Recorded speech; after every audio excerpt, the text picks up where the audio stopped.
Маңа сөз бербейсіз, мен сізден официалды суда сұрап атамын. Мен сіздермен қайым айтышқаны келген жоқ, мен просто президенттің ұйғарым болғанын түсіндіріп беріп атамын. Сіз ұшпай тұрсаңыз? Сөз беріңіз, мен сізден сұрап атамын, официалды түрде.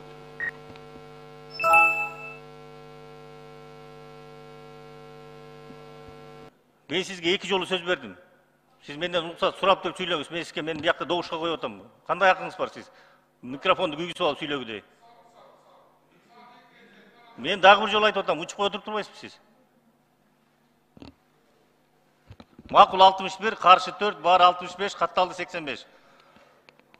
Сунуш өтті. Урматтуу депутаттар, урматтуу болочок министрлер, чыга берсеңиздер болот. Анан Акылбек Сөмөч келгенде киресиздер.